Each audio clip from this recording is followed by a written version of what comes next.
All right, so in the absence of Dr. Yerlan Sansabayev, I'm going to turn the floor over to Dr. Pryor, who's going to give present the slides on behalf of Team Kazakhstan. And again, we'll invite Team Kazakhstan to comment as they so choose.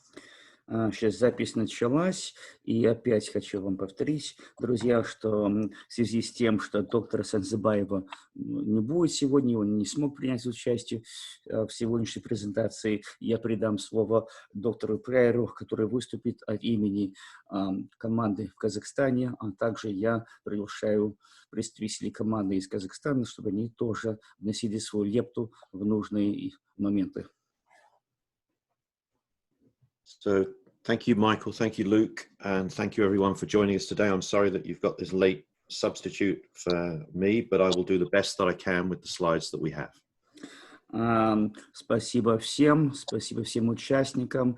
Я хочу принести свои извинения за это изменение в последнюю секунду, но я сделаю все, что могу, выступлю наилучшим образом при обстоятельствах с этими слайдами. I'll necessarily be brief as far as the slides are concerned because I can only work with what we have, but we will put the slides up so that everybody has the opportunity to view them on APAN BNSR later.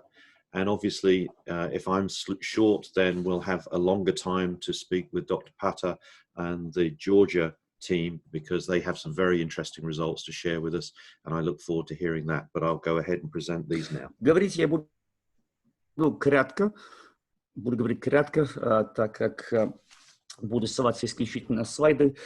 На слайды мы погрузим на страницу нашей группы эпиднадзора «Шелковые пути» на YouTube. Все будет там помещено. И более того, если я раньше закончу свою презентацию, это даст больше времени Пате, доктору Имнадзе, выступить со своей презентацией. И так как он будет рассказывать о Грузии, и там образовалось достаточно большое количество интересных наблюдений, которыми он с нами поделится. And the presentation will continue in two parts. The first part will be an introduction to the Central Reference Laboratory, a picture of which you can see up there. And then I'll talk a little bit about the COVID-19 response that has been led by the CRL. And then we'll take some questions which hopefully our Kazakh colleagues will be able to answer. Сегодняшняя эта часть презентации будет состоять из двух частей. Первая часть относится к описанию CRL в Казахстане. Это описание центральной референтной лаборатории. Я кратко ее пишу. Вот изображение можно увидеть на слайде. А также потом перейду на разговоры о COVID-19 и меры реагирования, которые велись и сейчас вводится CRL.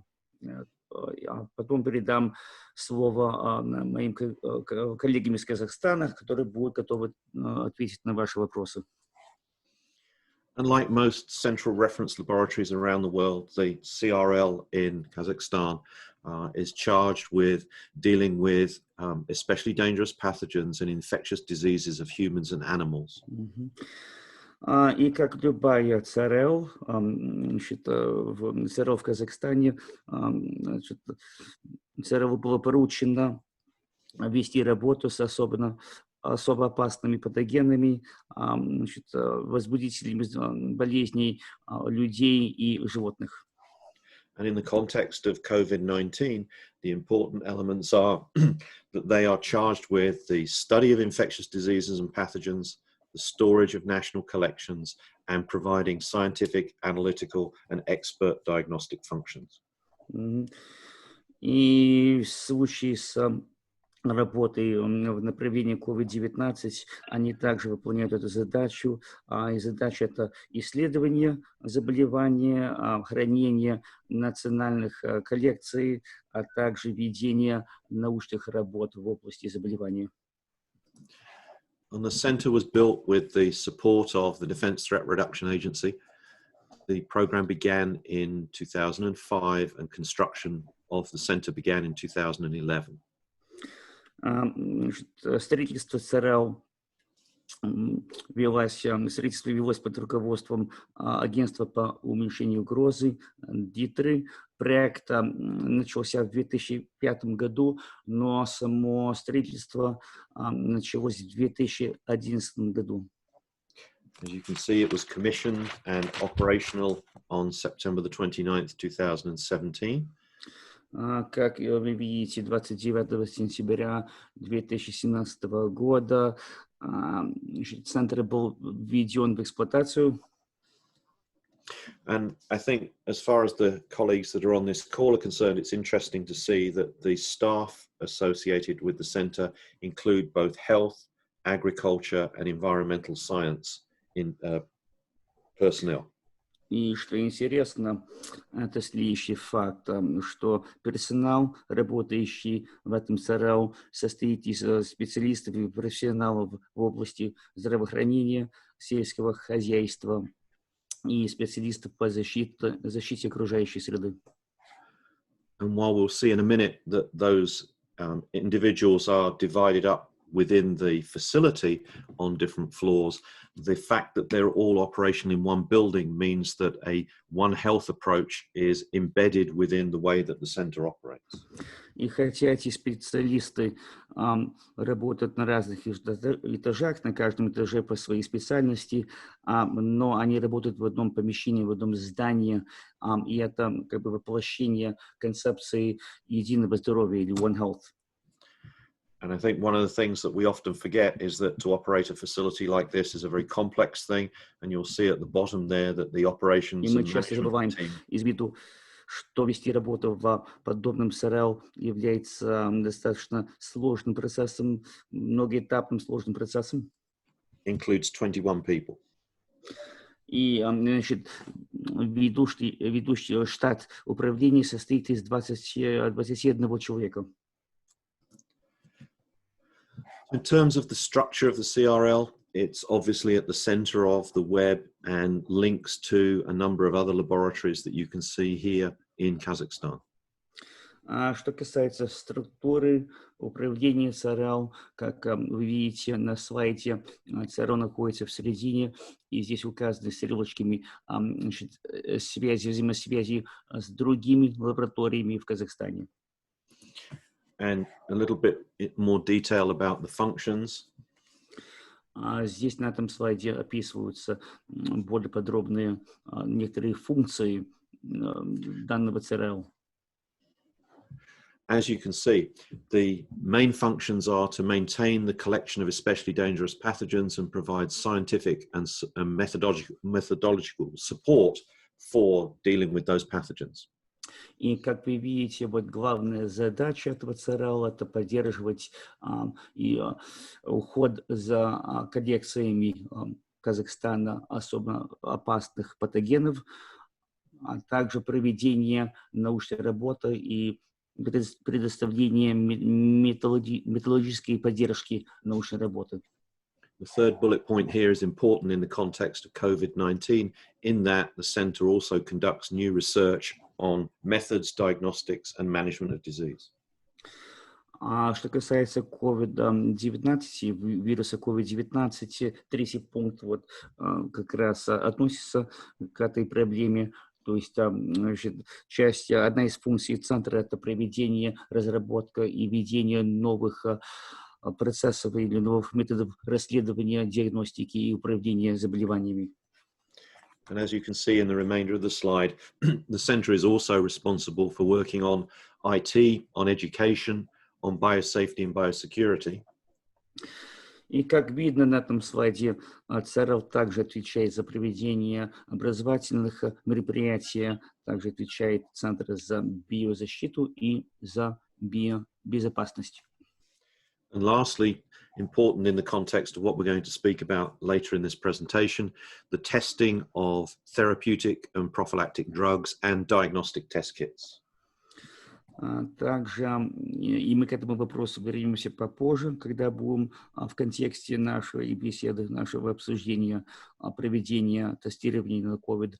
CRL также отвечает за разработку новых тестов, новых комплектов тестирования, а также за разработку новых лечебных препаратов и лекарств. As I said earlier, the building is divided into 4 floors, and you can see here and read for yourself that each of those floors has a particular focus for the work that's being undertaken by the personnel at the center. Как было сказано ранее, центр расположен на нескольких этажах. На каждом этаже, как видно по слайду, на каждом из 4 этажей ведется работа по определенному направлению. И здесь все описано на слайде. And lastly, on the covering of the functions of the CRL obtained ISO 9001 certification in 2019. И хотелось бы сказать, с вами поделиться новостью о том, что центр CRL получил сертификацию ISO 9001, ISO 9001 в 2019 году, как можно увидеть по сертификату на слайде. So moving on to the research and leading into COVID, they provided us with a list of projects that they've undertaken, which I do not intend to go through today. Сейчас переходим на следующий момент. Это перечень проектов, научных проектов, которыми заняты персонал, штат COVID-19 центра в рамках расследования работы по COVID-19. Я сейчас не буду все это зачитывать. But what all of you will recognize is that the usual range of especially dangerous pathogens are covered by the research and the interests of the groups that are working at CRL, including a One Health approach. Ну, вы заметите достаточно широкий диапазон, охватывающий вопросы, обычные вопросы ООП, особо опасных патогенов, и также охватывающие интересы ЦРЛ в рамках подхода с точки зрения единого здоровья или One Health. What you can see at the second part of this slide of an extensive scientific research is the 2 things we're going to speak briefly about as far as COVID-19 is concerned. И, значит, на второй части этого слайда можно увидеть, озвучиваются вопросы, которые мы будем рассматривать при нашего обсуждении работы, проводимой по COVID-19. So just a quick recap of the situation as far as COVID-19 is concerned. The work of the center began on January the 30th, very early in the outbreak, and continued as follows. И сейчас хочу кратко описать действия ЦРЛ по борьбе с COVID-19. Надо заметить, что Центр вступил в свою роль в борьбе с COVID-19 достаточно рано. 30 января Центр уже начал действовать в этом направлении. And consistent with the work that the CRL has done previously, they came up with 2 initiatives for COVID-19. И ЦРЛ предложил 2 инициативы по борьбе с вспышкой COVID-19. The first of which was to develop a detection algorithm for COVID-19, which would support conducting diagnostic studies within Kazakhstan. Первое – это была разработка алгоритма определения наличия COVID-19, и эта работа будет направлена по разработке процесса диагностирования в рамках в Казахстане. And consistent with the expertise that's in the center, they were able to develop that within 10 days and deploy that in the early part of February. И значит, используя специалистов, медперсонал, работающий в центре, эта работа была проведена в течение 10 дней и уже применялась в феврале этого года. And in the second initiative, the center took on the development and creation of a domestic diagnostic kit for the SARS coronavirus. И вторая инициатива, за которой взялась CRL, это разработка и изготовление отечественного кита, то есть системы тестирования на SARS-CoV-19.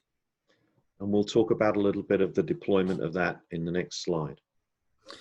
И мы на следующем слайде немного обсудим вопрос о развертывании и применении этого комплекта тестирования, разработанного CRL для применения в Казахстане. And lastly, on January the 30th, after getting all of the necessary qualifications, the specialists at the CRL began to diagnose samples obtained from patients who at that time were suspected to have coronavirus infection. И, наконец, таки хочу заметить, что 30 января, получив все нужное обучение и аттестации, повысив уровень своих квалификаций, специалисты, работающие в центре, начали ставить диагнозы анализов проб, полученных от заболевших или людей, на которых было подозрение о заболевании. And I think it's important to note that as far as Kazakhstan is concerned, the first confirmed case didn't occur until March, but the center was already up and running and testing samples in the beginning of February. И надо заметить, что в Казахстане первый подтвержденный случай SARS был выявлен, то есть ковида был выявлен в марте, но CRL уже действовал, работал, функционировал в феврале этого года. And in a story that we've seen replicated at a number of labs around the world, the development of that test kit started once the genetic template was released for the SARS coronavirus. И как во многих лабораториях по всему миру, разработка системы тестирования началась, как только появилась информация о генетическом составе COVID-19. For those that have been with us on previous lectures, you'll know that the fact that this virus had a sequence and similarity to previous coronaviruses gave us a quick start as far as developing diagnostics. И как было сказано на предыдущих наших лекциях в рамках группы эпиднадзора «Шелковые пути», тот факт, что нынешний коронавирус COVID-19 похож на предыдущие коронавирусы, помогло научным сотрудникам достаточно быстро предпринять работу по разработке мер против него. And for those that were paying attention early on in those lectures, you'll know that those sequences were released by the researchers in the mid-January timeframe. И для тех, кто слушали внимательно наши лекции, проводимые Центром эпиднадзора «Шелковые пути», они, наверное, помнят, что секвенцирование генетическое стало известным научным сотрудникам где-то в середине января этого года, извините. And I would assume that the gentlemen shown in the pictures below were the stars who put this together, but we'll talk a little bit about their work. И я полагаю, что специалисты изображены в защитной одежде на этом снимке, они, наверное, готовы поделиться своим опытом. So from January the 30th to February the 16th, before any test kits were received into Kazakhstan, the CRL was able to produce a diagnostic kit. Значит, работая с января по 16 февраля, до получения каких-либо тестов в Казахстане извне, в Казахстане справились с задачей и начали создавать свои собственные тесты. And consistent with its role as a central reference laboratory, the center was able to conduct diagnostic studies using its own test kits, and to date more than 12,000 studies have been conducted.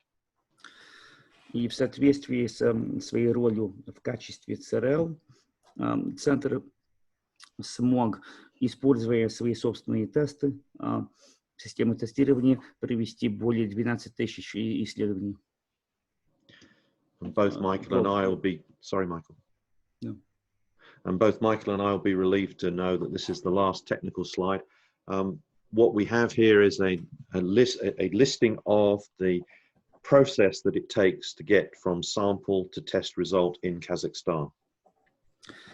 И, конечно, я хочу сообщить им, мне очень достаточно такую хорошую новость, это последний слайд из этой презентации, то есть мы идем уже к концу, но этот слайд очень интересный, потому что здесь указан весь процесс проведения тестирования, значит, от получения пробы до получения результатов. So from the time of delivery of samples to the CRL, arriving on site, the whole process takes 12 hours. Значит, весь процесс значит, отнимает 12 часов. Это с момента получения в центре отбора пробы до получения результата тестирования.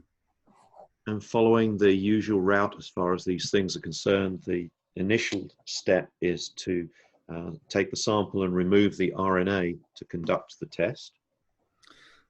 И, как обычно, можно в таких случаях делается вот первый шаг, это извлечение РНК из отбора пробы. And using the DNA primers that were developed at CRL and synthesized at CRL, the reverse transcriptase polymerase chain reaction is conducted. И, как можно ожидать, все процессы следуют как положено в научном процессе. Это работа с ДНК и изолирование ДНК, элементов ДНК и проведение соответствующих процедур. And once those results are developed in about 6 hours, they are provided to the Ministry of Health, giving a final result within an hour. And the sample is put into the repository storage of control samples at the CRL. Результаты выявляются в течение 6 часов. Они передаются в Министерство здравоохранения Казахстана в течение 1 часа, а потом идут на хранение в особенное место хранения проб, которые вот защищенные соответствующим образом. And the last part is just to show you a few more pictures of the CRL, the place where all this work has been conducted, and to give you a taste of what the system looks like and situation looks like at the CRL. И вот последняя часть презентации, вот вы здесь можете увидеть фотографии, снимки CRL, чтобы вам стало яснее, где проводится эта работа, в каких условиях эта работа проводится. And based upon the fact that I haven't been in a lab for a long time, this one looks very good, and I'm looking forward to taking up a position in the CRL as soon as they'll let me travel. И учитывая тот факт, что я давно не был в настоящей лаборатории, вот смотря на эти снимки, я делаю вывод, что здесь достаточно хорошая лаборатория, хорошие рабочие условия, и я с нетерпением жду вот назначения суда, поработать. Хотелось бы здесь поработать, как только можно будет опять путешествовать и попасть в Казахстан. And with a lot of thanks to Mike for having to do that on the cuff, I'll turn it back over to Luke and we can move on with the rest of the presentations. И хочу выразить благодарность переводчику за то, что он достаточно спонтанно взялся за этот перевод. Но хочу сейчас передать слово Луку за то, что, ну, чтобы он продолжил нашу дискуссию. Well, thank you. So we'll save the Q&A part to the very end. I'm going to turn over the floor to Dr. Denis Mishulin, who is going to introduce the team from Georgia. Большое вам спасибо. Я хочу оставить вопросы на конец этой презентации. И хочу передать слово доктору Денису Мишулину, который представит нам наших специалистов, которые сегодня будут выступать из Грузии. Yes, thank you, gentlemen. It is my pleasure today, dear colleagues, to introduce you to the Senior Director of Science for the National Center for Disease Control and Prevention of the Republic of Georgia. Друзья, позвольте мне представить старшего научного сотрудника Национального центра по контролю за заболеваниями и общественному здравоохранению Грузии. Dr. Pata Imnadze is a great friend of the BTRP, beside the fact that he is a brilliant scientist. Доктор Пата Имнадзе большой друг программы снижения биологической угрозы, ДИТРы, агентства по уменьшению угрозы. Более того, он является достаточно серьезным, великим ученым. He is one of the small member of scientific community of Georgia who led the country to the success in fighting COVID-19, the one that we can currently observe as a success story. Он является ключевым членом небольшой группы научных сотрудников Грузии, который успешно вел борьбу против вируса COVID-19. И об успехах этой борьбы мы сегодня будем с вами говорить. Thank you, dear friend. Yes. Go ahead, Pata, please. Yeah, thank you, dear friend, and good morning, good afternoon. It's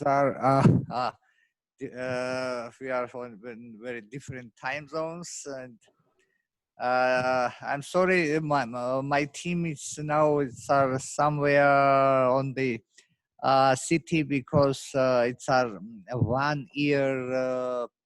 When our minister of and you know we have very huge ministry of internally displaced person from occupied territory, labor, health, and social affairs, and now it's our presentation of she's 1 year achievements on this post, and all our colleagues are now there, and including our Director General. I'm leaving this meeting a little bit earlier because I have this meeting, and I'm very happy to see my colleagues and friends from different countries, and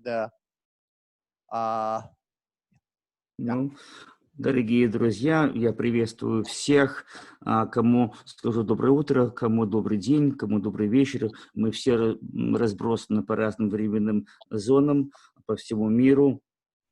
Я сегодня, кстати, хочу заметить, у нас отмечается юбилей в нашем городе. Министерство по внутренних дел по задаче расположения беженцев из военных зон Грузии сегодня участвуют в мероприятии. Мои коллеги там находятся, они будут выступать с презентациями. И, кстати, я тоже туда направлюсь, как только закончу свою презентацию. И я сегодня с вами попрощаюсь немножко раньше, до завершения этой сессии. Первый слайд, пожалуйста.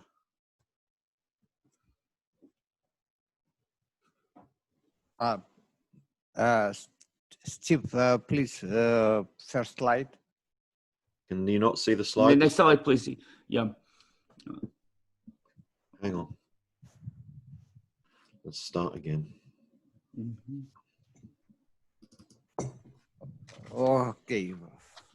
Ну, пока первый слайд будет показан, значит, как это интересно, что вот в Казахстане 30-го мы тоже, в принципе, 30-го у нас января был первый возможный случай, и мы первый возможный случай отправили материал для исследования в Германию.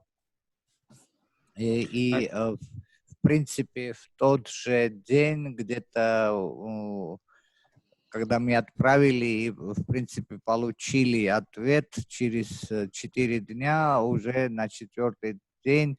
В принципе, это был день, когда уже мы получили первые праймеры от наших немецких коллег из Института микробиологии Бундесвера.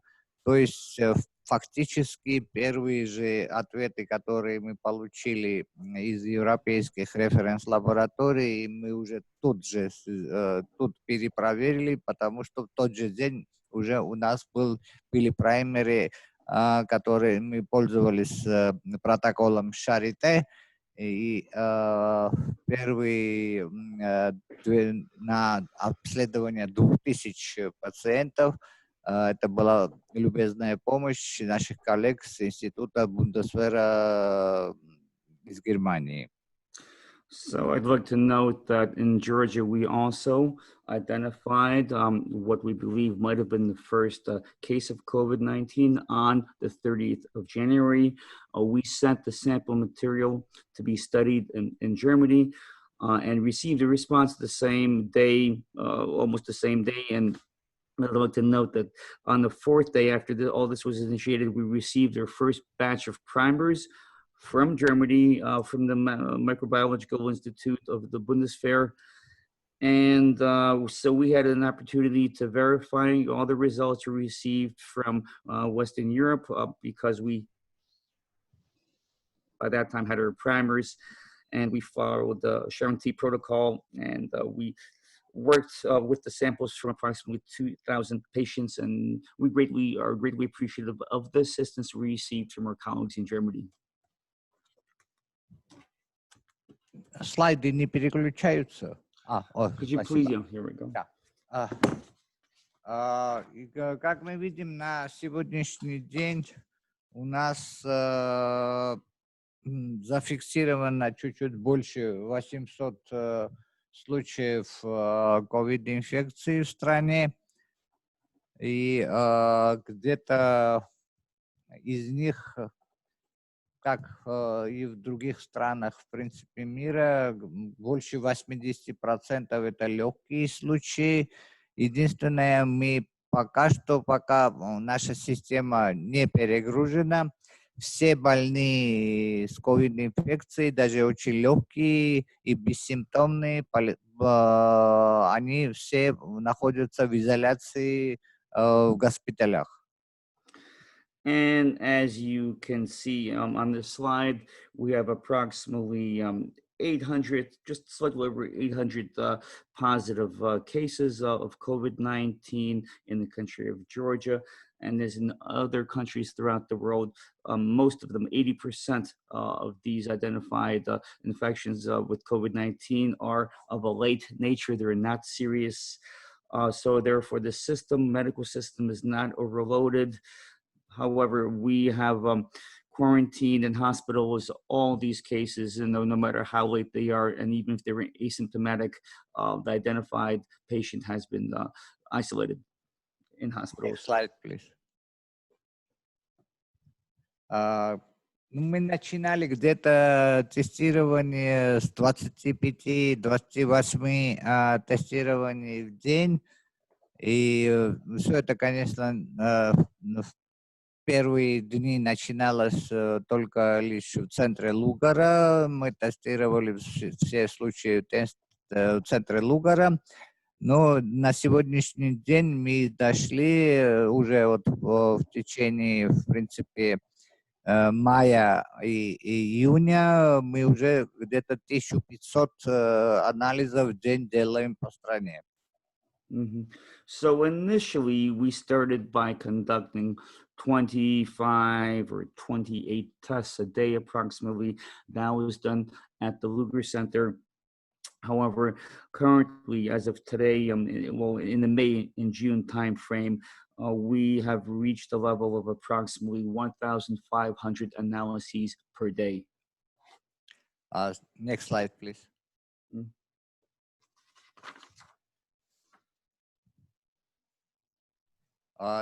Как видно на этом слайде, общее, так сказать, количество, общее подтвержденное среди общего количества у нас где-то 1,2% подтвержденных случаев из всех тестированных. As you can see on this slide, approximately 1.2% of all those tested have tested positively. So 1.2 positive test percentage. Next slide, please.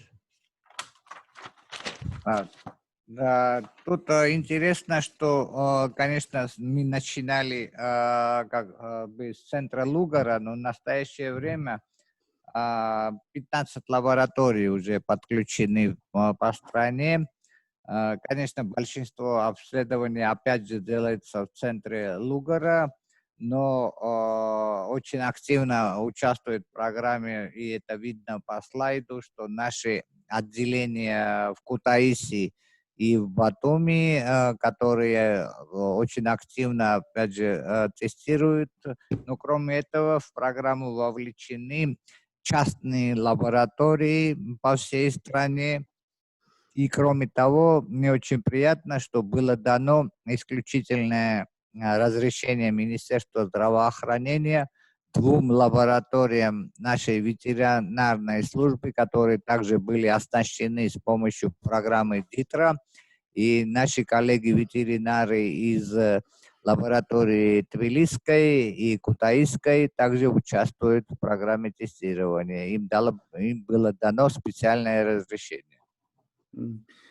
And I'd like to note that, of course, most of the work when we were starting was done at the Luger Center. Most of the testing work was done at the Luger Center initially. However, with time, this testing work was started to be performed throughout the country. As you see here on the slide, a list of approximately 15 labs which are involved in conducting this testing. The labs in Kutaisi and Batumi are especially active right now. Also, in this national testing process, we have involved privately owned labs. And also, I would like to note a special case in which the Ministry of Health of the Republic of Georgia has authorized 2 veterinary laboratories to conduct COVID-19 testing. These veterinary labs received equipment from DTRA, which enabled the veterinarians in these labs to conduct COVID-19 testing. Next slide, please. У нас чуть-чуть другая статистика, отличающая от всего мира. У нас, в принципе, женщины и мужчины, в принципе, одинаково болеют COVID-19. So I'd like to note here that our data slightly differs from the average throughout the world. In our case, in Georgia, the percentage of females is the same, virtually the same as the percentage of males in terms of those being infected by COVID-19. Next slide, please. Next. Тут возрастное распределение наших больных по стране. И, как видно, более всех подтверждены заболеванию люди от 30 до 60 лет.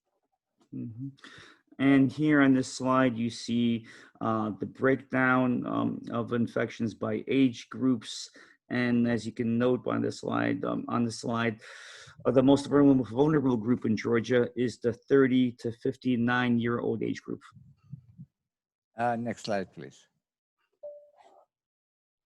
По регионам интересная у нас ситуация.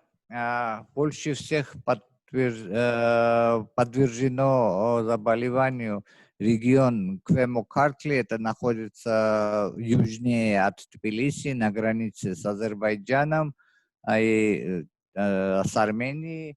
Там больше всех инцидентность. В принципе, там инцидентность в некоторых муниципалитетах такова же, как и в Италии или во Франции, Бельгии. Это этническое меньшинство там в основном проживает. Это азербайджаноговорящие наши сограждане. So what's interesting in this slide, which gives you a regional breakdown of identified positive cases, is that you can see that by far in the region with the highest incidence is the Kvarmo-Kartli region. That rate of incidence is almost as high as what we had in Italy and France and perhaps Belgium. And I'd like to note that there's a specific ethnic minority which lives in that region. They are Azeri-speaking citizens of the Republic of Georgia. И у нас есть несколько регионов, которые до сих пор остаются зелеными зонами, где ни одного случая нету. Это регион Кахети, wine producing регион Грузии, который остается зеленым. Есть такой маленький регион Гурия, где, откуда я сам, так сказать, происхожу. И вот эти два региона до сих пор остаются как бы зелеными зонами в стране. And I'd like to note that we still have a couple of regions in Georgia which are so-called green areas, green zones. That is, we have a zero rate of incidence, no cases identified there. One of these areas is Kahetia, and the other is Guria. Guria, where I am from. That's a wine-producing region, and I'm from there. So these two regions are they have absolutely zero cases of COVID-19.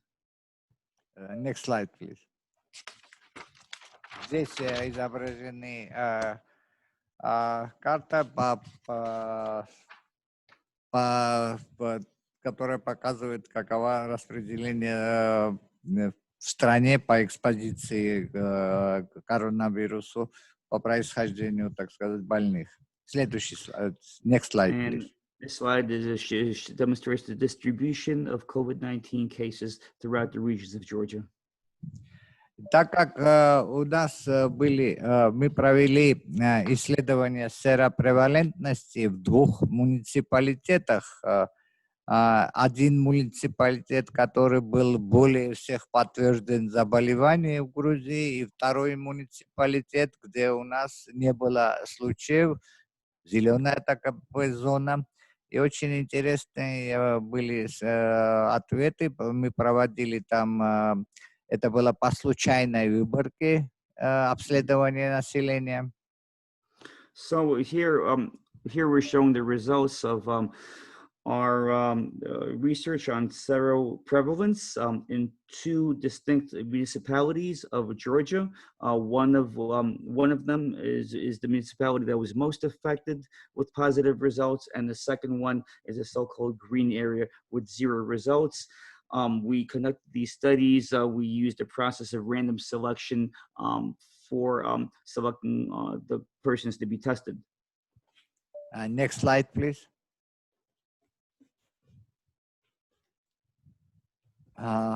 Результаты этого обследования нам показали, что там, где у нас зеленая зона, среди этой случайной выборки не было обнаружено ни одного случая. And the results of our test show that the so-called green area did not yield any positive results based on a random sample of testing. И в одном из пораженном регионе, в Болнисе, там был обнаружен один ПЦР положительный случай и еще один, так сказать, положительный на антитела. And in the affected region, we discovered we had one case test positive that was done by PCR, and the second positive case was determined by an antibody, positive antibody result. And next slide, please. Тут вот показаны как раз, где было проведено исследование в двух различных регионах, который один был поражен, а другой был чист от коронавируса. And here again, we're demonstrating two regions. One was heavily affected by coronavirus, and the second area is a so-called green zone. Next slide, please. Тут вот как раз полевые исследования, где наши сотрудники центра Лугара работают в полевых условиях. And here you have a picture of our specialists from the Lugar Center conducting field work. They're conducting their work out in the field in these photographs. Еще один метод, которым мы пользовались до сегодняшнего дня. Next slide, please. Another method that we've used это исследование сточных вод на наличие коронавируса. We are conducting analyzing wastewater for the presence of infection, virus. И мы взяли в различных регионах страны, исследовали сточные воды. We analyzed the wastewater samples from different regions of our nation. Next slide, please. Пользовались методами, которые были апробированы и были согласованы с нашими коллегами из Института Пастера. And we used methods that we coordinated beforehand with our friends from the Pasteur Institute. В двух самых пораженных регионах мы обследовали 14 образцов, и все они были негативные. Это самые пораженные регионы Грузии, муниципалитеты. We took samples, studied samples from two of the most affected municipalities of Georgia. We took 14 samples, and all of these samples proved to be negative. Остальные еще находятся в обследовании. The rest of the samples we have taken are still being studied. Next slide, please.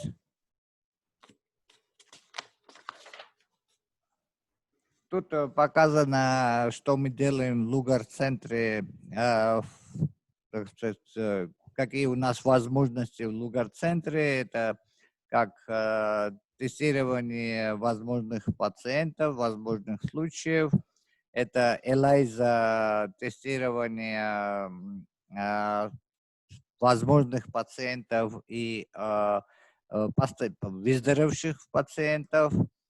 А также мы делаем киты для оценки качества в лаборатории, других лабораторий, которые вовлечены в программу, и также next generation sequencing позитивных кейсов. And here we have a list of some of the capacity, some of the scope of projects that the Lugar Center can handle and is doing right now. The list is interesting. We have real-time PCR testing of suspected patients, ELISA testing of samples. We have the preparation for a panel for external quality assessments of other laboratories involved in the real-time PCR testing. Also, we have the ability to conduct NGS sequencing of SARS-CoV-2 positive samples. Next slide, please. Тут весьма интересные данные секвенирования, которые мы используем, в принципе, с самого начала вспышки в стране. Потому что, например, когда мы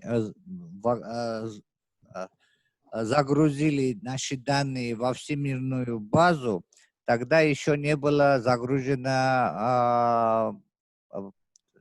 допустим, иранские штаммы еще не были тогда загружены, но мы обнаружили, что наш штамм, который был выделен из пациента, который прибыл из Ирана, он был очень схожим со штаммом, который загрузила Канада, опять же, от пациента, который прибыл из Ирана. То есть мы подтвердили этот случай, то, что это точно был иранский штамм. And this slide is very interesting because it shows the results of the sequencing work that we conducted, and we started doing so from the very start of the outbreak. We initially didn't load it into the database, the global database, but now we have. But we have found what was interesting is the strains in Georgia are not that similar to the strains in Iran. However, we did get a sample from one affected Georgian citizen who just came from Iran, and his strain was very similar to the Iranian strain. Likewise, that was also the case with a citizen of Canada who returned to Canada from Iran, and that sample was also, the strain was also very similar to the Iranian strain. И, кстати, этот метод секвенирования нам очень практически пригодилось, когда у нас был случай, когда грузинский бизнесмен, который был обнаружен, он был COVID положительный, и мы не могли установить источник, а у него были встречи с бизнесменами французскими, итальянскими и русскими. And this method of sequencing proved to be very interesting and very useful. For example, in the case of a Georgian businessman who tested positive, and we needed to identify which strain he had. And so we knew that he had meetings with his colleagues, other business people from France, Italy, and Russia. Когда мы секвенировали его штамм, он был более всех близок к русскому штамму, который Россия еще не, так сказать, в эту базу Россия не вносила, но там была одна европейская страна, которая вносила в базу российский штамм, поэтому мы, так сказать, наш штамм был более всех похож на этот штамм, и мы решили, что он заразился не от французского или итальянского бизнесмена, а он заразился от российского бизнесмена.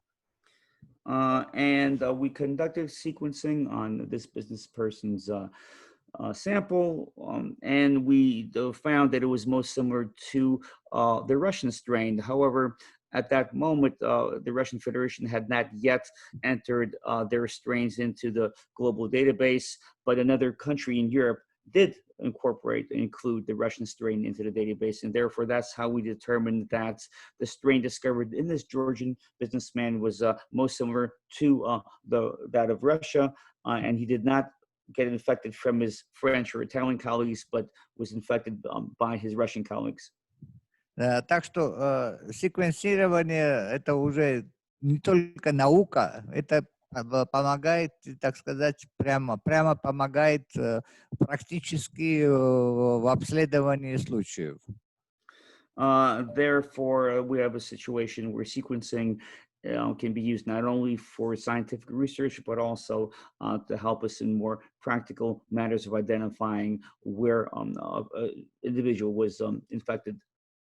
И в конце я хочу сказать, что тут у нас были как раз несколько дней назад такая же телеконференция была с нашими армянскими коллегами. I'd like to note that just a few days ago, we had a similar video telephone conference with our colleagues from Armenia. И все время вот возникают вопросы, почему вот в соседних странах такая большая разница в заболеваемости. And the question is being raised continuously of why is there such a high rate of prevalence in countries neighboring us, in our neighboring countries. И чтобы развеять, так сказать, все вопросы, которые были, у нас есть еще статистика так бы добавочной смертности. Какая общая смертность в стране за предыдущие 4,5 месяца? And to dissipate any questions which might arise in this regard, we have data, we have statistics as to additional mortality rates, which were noted during the last 4 months. Exceed mortality. Excessive mortality, excuse me. И у нас общая смертность в стране за предыдущие месяцы где-то на 4% меньше, чем в прошлом году. And I'd like to note that overall, our mortality rate, or rate of deaths, is 4% less than it was for the same period of time last year. Спасибо за внимание. Thank you very much for your attention. Super. Well, thank you very much, Dr. Mnase. Большое вам спасибо. So we do have several questions here from the audience, so I'm going to first, let's see. У нас несколько вопросов, поступивших от слушателей. So I'll first turn the floor over to Sebastian McClendon, who had a question to Team Kazakhstan. У нас вопрос, значит, возник у Себастьяна. Я хочу передать возможность Себастьяну задать вопрос нашим коллегам в Казахстане.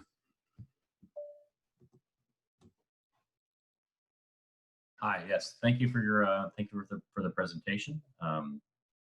It was very interesting. I was just wondering if the positive template control for your PCR tests was synthesized along with the primers, or was it generated in some other way? Just a technical question. Thank you. Вопрос следующий. Спасибо за вашу презентацию, она была очень интересной. Значит, контроль положительных результатов, как проводился в отношении тех тестов, которые были проведены на PCR, или были ли еще контрольные методы провести контроль над положительными обнаружениями положительных случаев? Well, I can't answer that one. К сожалению, я не знаю, не могу ответить на вопрос, каким образом проводился контроль положительных результатов. Yeah, that was really a question more for the Almaty team. But if there's no information available, that's fine too. Thank you. Спасибо. Вот я надеялся, что наши коллеги из Алматы смогли бы ответить на этот вопрос, но если ответа нет на вопрос, то спасибо вам большое. All right, Graham Frith from Tashkent had a question for Team Georgia. Сейчас у Фрита, который находится в Ташкенте, Грэма Фрита вопрос, он обращается к коллегам из Грузии. Thank you, Luke. Dear Pata, can you give us a little bit more background about how you manage the training and coordination of the public and the private laboratories, and how it operated in real time for both the ELISA and the PCR tests that we were running? Могли бы, Пата, пожалуйста, прокомментировать, каким образом вы провели обучение и координацию работы общественных и частных лабораторий, каким образом вы скоординировали работу проведения тестов с проведением PCR и второго способа тестирования?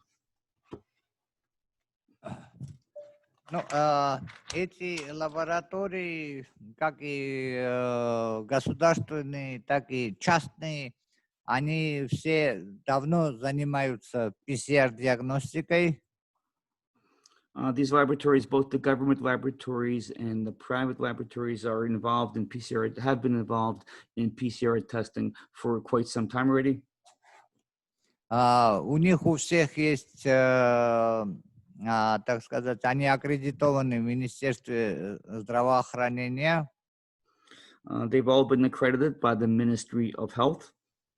Но перед включением в программу тестирования COVID-19 But before their inclusion into the COVID-19 testing process or program, всем им было это было инспектирование на месте нашими сотрудниками насчет соблюдения мер биобезопасности. we engaged in conducted inspections. Our staff did from the Lugar Center engaged in inspections for biosafety on site at all these laboratories. И конечно, у них всех было профессионального панели профессионального тестирования были посланы. And of course, they all received panels for professional testing. We sent those out to all the laboratories. Спасибо. Yes, we had a question from Dr. Natalia Slivka in Chernivtsi. Natalia, you're welcome. Вопрос от Натальи Сливки. Наталья, пожалуйста. Уважаемый доктор Паата, меня впечатлил тот слайд, на котором вы показали очень низкий процент выявления позитивных больных при исследовании. Поэтому я хочу спросить, чем это можно объяснить? Не очень точными критериями отбора пациентов для исследования или вашим желанием покрыть как можно большую часть населения? Или все-таки общим низким уровнем заболеваемости в Грузии? Спасибо. So my question pertains to great interest. I found very interesting your slide that demonstrated a very low percentage of prevalence in certain regions of Georgia. And I'd like your explanation of how can this be explained? Is it because of the way, the method you use to select the patients for sample taking? Is it because you try to encompass a larger percentage of the population? How can you explain this low prevalence in certain areas of Georgia? Ну, я могу сказать, что у нас, значит, кто тестируется, я сейчас могу перечислить. Это в первую очередь все, кто по определению случая может быть SARS-CoV-2 положительным. То есть все больные с симптомами острых респираторных заболеваний, все больные с пневмонией во всех больницах Грузии. So let me briefly list to you the types of persons who is selected for testing. It's usually those persons who show some certain symptoms of SARS-CoV-2 infection, that is people with upper respiratory infections or respiratory infections and persons with pneumonia throughout all of Georgia.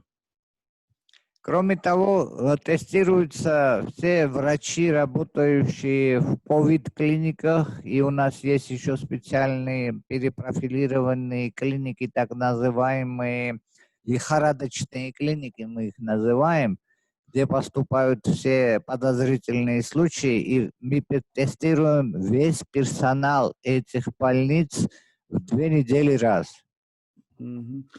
So, and also we test all the medical personnel, all the doctors throughout Georgia for COVID-19, and those who work especially in the COVID-19 clinics, specially designated clinics, but also we have redirected the functions of certain other clinics. We call them influenza clinics or flu clinics. They are also fever clinics. Fever clinics, yeah. Excuse me. They call them fever clinics, and we test all the personnel who are employed there. We test them once every 2 weeks. Мы сейчас переходим на их тестирование в неделю раз. And now we're transitioning from testing them once every 2 weeks to testing them once a week.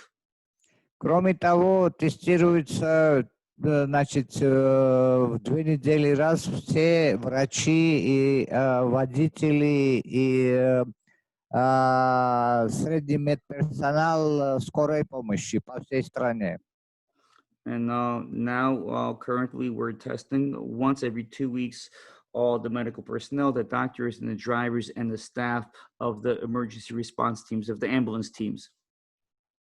Кроме того, во всех больницах все реаниматологи, все анестезиологи и все в приемных отделениях больниц тестируются через каждые 2 недели. And we test every 2 weeks all the medical personnel of hospitals, all the emergency doctors and all the specialized personnel, medical personnel and doctors who deal directly with COVID patients. Кроме того, тестируются все водители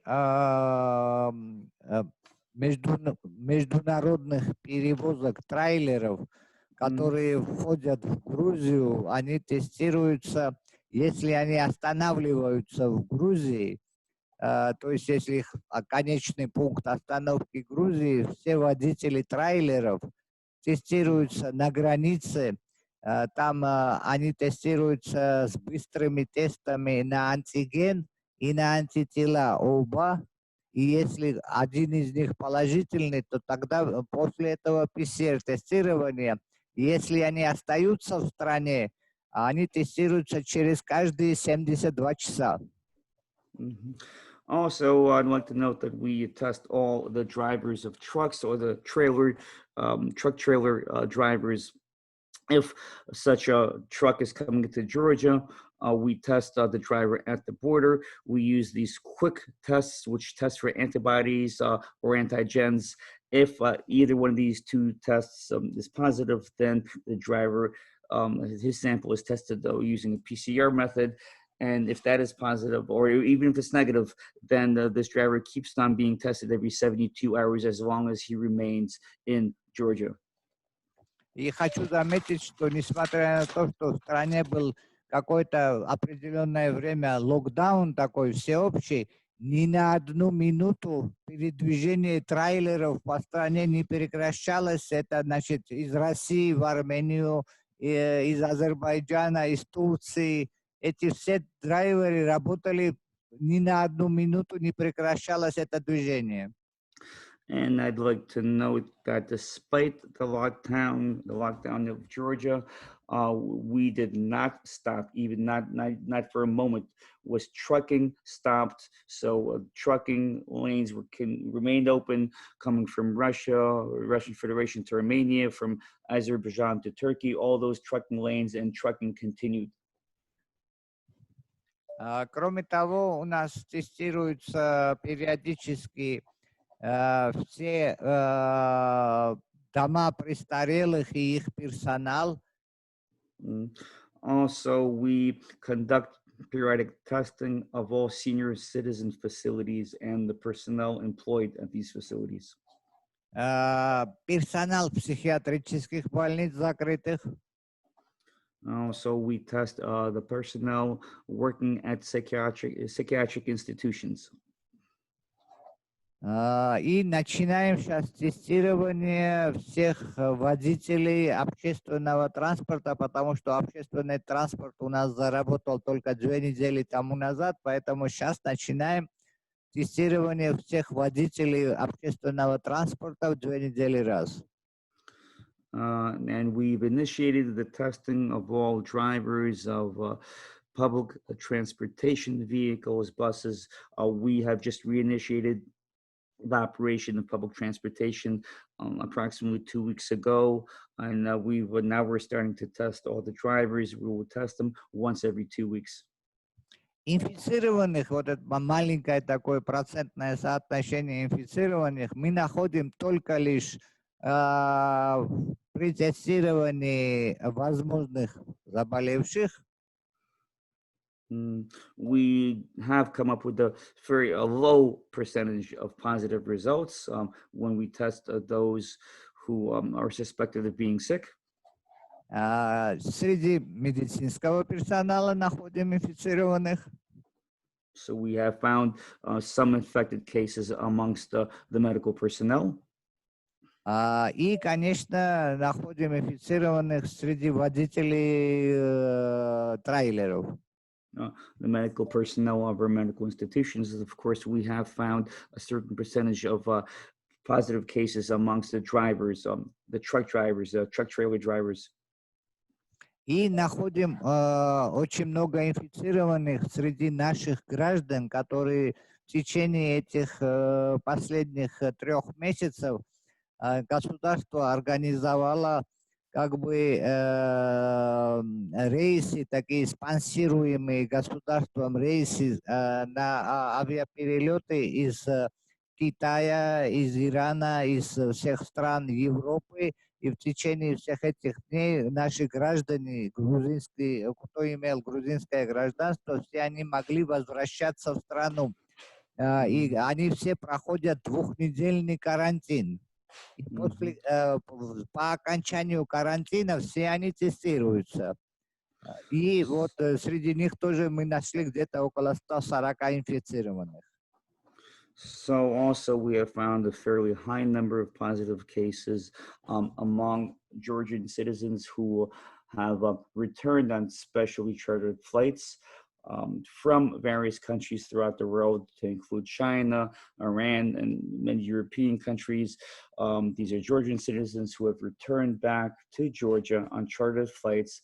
When they arrive in Georgia, they are quarantined for 2 weeks, and then we test them. So, and we have confirmed 140 positive cases amongst this group.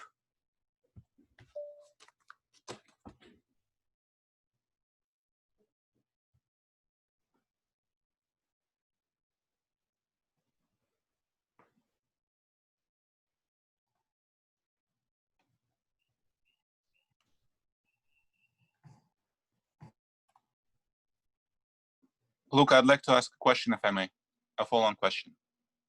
У меня вопрос, если можно, Лук. Go ahead, please. Я по-русски его задам. Доктор Пата, вы упомянули карантинные меры 2-недельные для приезжающих людей. А каким образом обеспечивалось их, собственно говоря, выполнение этих мер? Какие-то электронные системы слежения были установлены на этих людей или, может быть, на телефон были внесены специальные программы?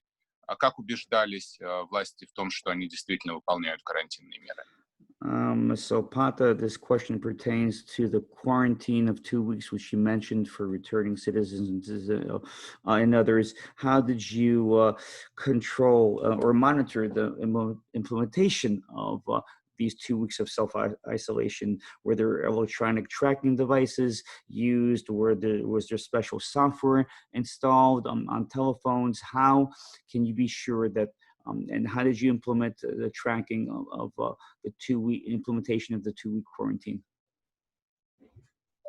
Интересный вопрос. У нас есть электронная аппликация, сейчас оно не видно, то я мог бы показать, но тут должен инфицированный сам внести, что он инфицирован, после этого будет показывать все телефоны, которые рядом с ним, что тут где-то инфицированный. К сожалению, это не очень хорошо пока работает, но это, так сказать, аппликация существует, она на грузинском языке.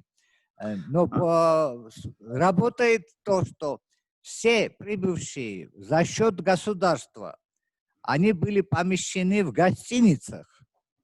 Это были гостиницы 3-звездочные, 4-звездочные, 5-звездочные. По-моему, Денис помнит хорошие гостиницы в Тбилиси. Например, Шератон был местом карантина в Тбилиси. Или же там в Кахете, допустим, Амбассадор, или там еще очень хорошее такое место, где мы проводили один раз встречу Дитры. И эти гостиницы все были зонами карантина. То есть эти условия были такие, что я сам бы с удовольствием попал бы в карантин. Well, we do have certain electronic applications, certain software. It is in Georgian, and so the infected person is supposed to register into the system, and through his phone, and when his presence would be noted by others on their phones. However, this system doesn't work that well yet, but I'd like to note that initially we were keeping all these quarantine persons in hotels at the expense of the Georgian government. These were 3 or 4-star hotels. Dennis, you might recall that and you know that in Tbilisi there is a very nice Sheraton hotel. That was a quarantine zone. There are certain good hotels in the Kaheti, for example, the Ambassador Hotel, that also was used for quarantine purposes. And you might remember some other very fine hotels used for certain DITRA meetings. Those were also quarantine hotels. And in fact, I almost wish I would be placed into quarantine at the expense of the Georgian government, because those hotels were quite nice. Спасибо, Пата. Потрясающе. Thank you, Pata. That's wonderful. That's really interesting information. Okay, Can I ask?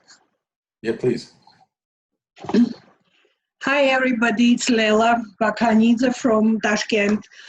Bata, nice to hear you. And I want to ask you, you are one of the main persons in Georgia making decisions and on quarantine and everything. So I have 2 practical questions. First is about BACAC meeting, EU Centers of Excellence, BACAC joint meeting, which we are going to have during fall in Tbilisi.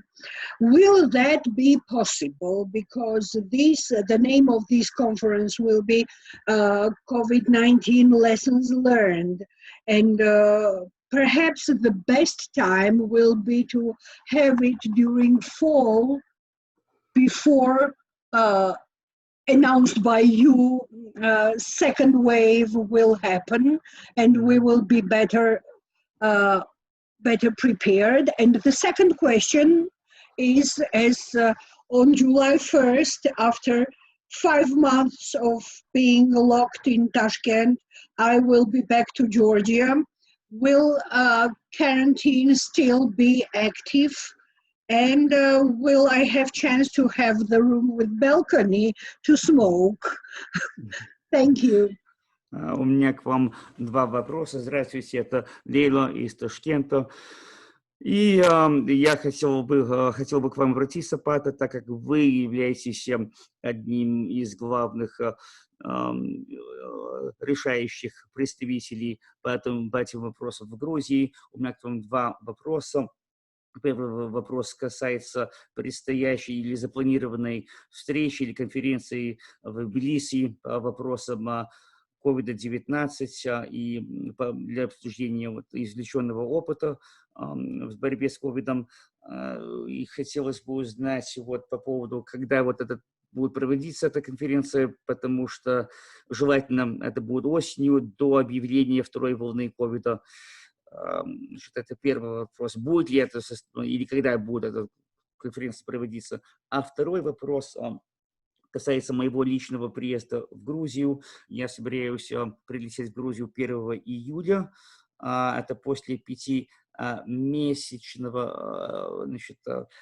карантина или отсутствия передвижения. Я просидел в Ташкенте 5 месяцев, и хотелось бы узнать, будет ли еще карантин в действии в Грузии в то время, 1 июля, и смогу ли я получить номер с балконом, где можно будет курить на этом балконе. Спасибо. Насчет первого вопроса. Пока что большие конференции, к сожалению, запрещены.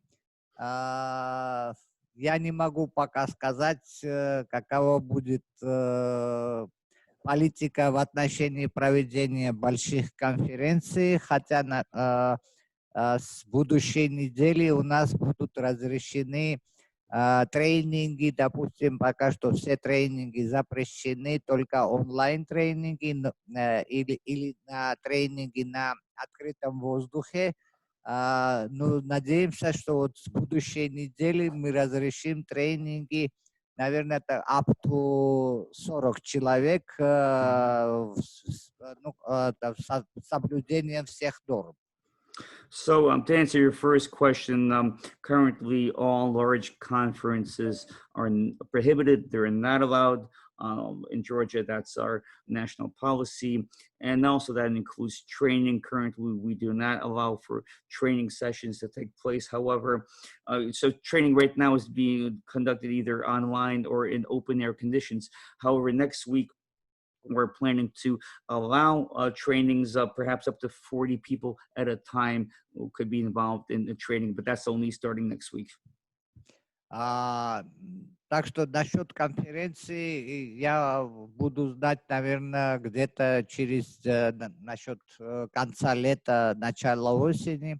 Ну, где-то через 2-3 недели, наверное, будет более ясная, так сказать, ситуация, где я могу более ясно ответить. And as far as the large conference that you were asking about, maybe in 2 or 3 weeks, I'll have a better answer for you. But perhaps probably towards the end of the summer and early fall, the answer will be more definitive. Насчет приезжающих и карантина, сейчас идут переговоры с Евросоюзом насчет открытия туризма с 1 июля. Намечает открытие международного туризма в стране. И, конечно, это идут переговоры двусторонние с различными странами, где карантин, конечно, не будет предусмотрен, но это будет зависеть от ситуации в тех странах, с которыми мы будем открывать, так сказать, туризм. And as far as you arriving to Georgia in July and whether or not there will be a quarantine in place at that time, I'd like to say that right now we are engaged in bilateral discussions with various countries in the European Union on the subject of potentially opening up Georgia for international tourism on July 1st. But whether or not Georgia will be open for that country for tourism without a quarantine will depend also on the situation with COVID-19 in that specific country with which we are conducting negotiations and discussions. Персонально для Лелы в карантине я найду номер с балконом. As for you personally, Layla, I will personally find you a room with a balcony, so no worries there. Большое спасибо. Thank you very much. Но номер будет не курящий, Лейла. But it will be a non-smoking number. Денис, я вас умоляю. No, please, I need to smoke. All right, well, we'll open the floor to anyone else who has any follow-up questions. You're welcome. Сейчас, есть ли еще вопросы? Пожалуйста, вот мы принимаем вопросы от любых слушателей наших.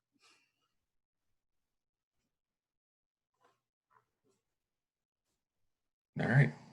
Well, hearing none, it's been an hour and a half, and it's usually our closing time. So thank you very much, everyone, for joining. Thank you, Dr. Pata, for your wonderful presentation. And we're also grateful that Team Kazakhstan was able to get us the slides for their CRL presentation so that Dr. Pryor could present it on their behalf. So thank you, everyone, for joining. Прошло 1,5 часа, нам завершать эту сессию. Хочу выразить признание и благодарность всем участникам. Доктор Пата, огромное вам спасибо. И также большое спасибо команде в Казахстане, работающей в Казахстане, за то, что вы нам представили слайды по работе CRL. Огромное всем спасибо. Thank you. Thank you. Yeah, thank you, everyone. Yeah, thank you. And please, спасибо. As you're saying so long, please provide your comments in the chat as you leave. We'll leave it open for a little while. Thank you. Мы сейчас оставим чат открытым. Я вот предлагаю всем участникам внести свои комментарии. Огромное вам спасибо за ваше участие.